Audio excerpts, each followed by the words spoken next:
Bonjour.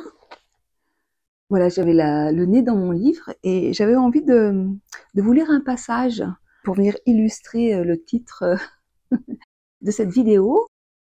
Donc, je suis dans un chapitre de mon livre qui s'appelle Le viol du langage et la dévoration psychique. Et il y a une petite citation d'introduction que je trouve superbe. Elle est d'Albert Camus et il dit « Mal nommer les choses, c'est ajouter du malheur au monde. » Oh mon Dieu que c'est vrai. Si on commençait à mettre les mots justes sur la réalité, ça réduirait beaucoup de conflits, voire même de guerres. Voilà, alors je vais pas tout vous lire, je vais commencer à la moitié de page. Pendant des siècles, l'acte sexuel, consenti ou non, était associé au mariage, tout du moins pour les femmes. En dehors de celui-ci, les femmes prenaient le risque d'être vues comme des prostituées et répudiées de leur famille. Le mariage était alors une institution sociale qui avait pour vocation de répondre aux besoins de survie du groupe et donc de reproduction de l'espèce.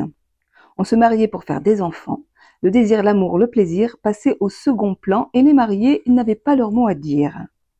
Ainsi, assimilée à l'instinct de reproduction, la sexualité était réduite à sa forme génitale et les femmes enfermées dans leur fonction de génitrice.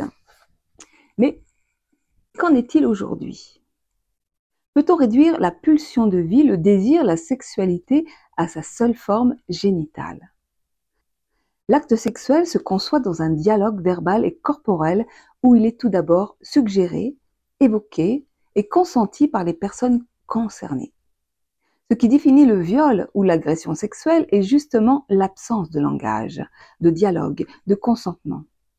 Désormais, et même si cela n'est pas encore entré dans les mœurs, les femmes ont leur mot à dire au sujet de leur sexe, de leur corps, de leur plaisir. En ce sens, elles ont établi le temps des préliminaires, ainsi que le langage comme médiateur du désir.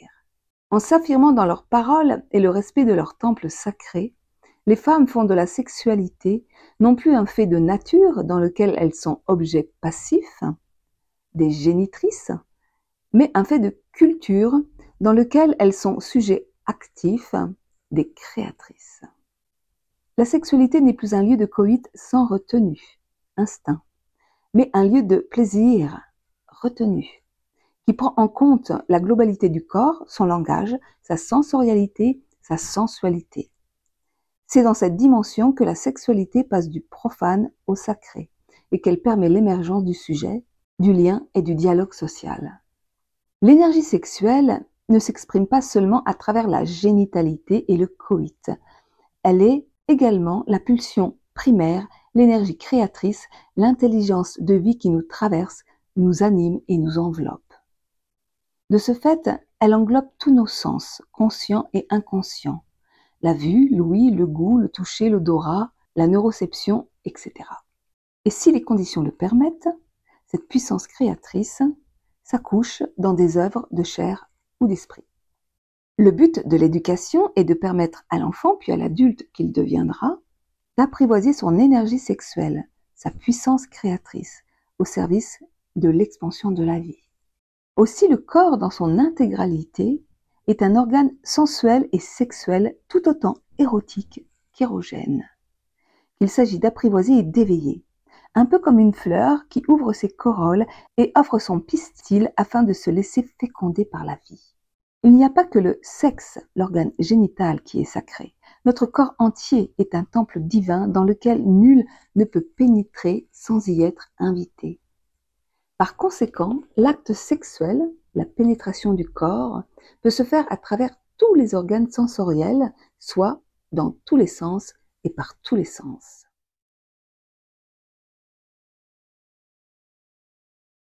On entend parler d'incestuel ou d'inceste sans passage à l'acte, comme si cela le rendait moins nocif. Mais ce n'est pas parce qu'il est moins visible que le passage à l'acte n'existe pas et ou qu'il est moins grave. Le physique et le psychique sont intimement liés et se donnent sens mutuellement. Aussi, un viol psychique peut impacter l'intimité et générer des blessures sexuelles autant qu'un viol physique, d'autant plus chez un enfant en pleine construction. Une mère peut castrer sexuellement et donc violer son enfant, fille ou garçon, rien qu'en le possédant comme un objet d'amour au service de ses manques affectifs. Il n'y a pas que le sexe mâle qui soit agresseur, les femmes possèdent un sexe psychique tout aussi pénétrant et destructeur. Réduire l'abus sexuel, incestueux ou non, à la génitalité, organe sexuel, empêche d'une part les adultes, parents et autres d'identifier leur comportement déviant et toxique, et d'autre part empêche l'enfant de penser la violence qui lui est faite. Ainsi, et tel que nous le verrons par la suite, l'enfant peut être abusé sexuellement tout en douceur, sans agression brutale et sans passage à l'acte clairement identifiable, avant d'être accompli sous une forme génitale, si toutefois elle a lieu. L'abus est donc réalisé sous une forme affective et psychologique dans un viol du langage qui rend impossible la conscience du réel et la séparation psychique de l'enfant avec son parent.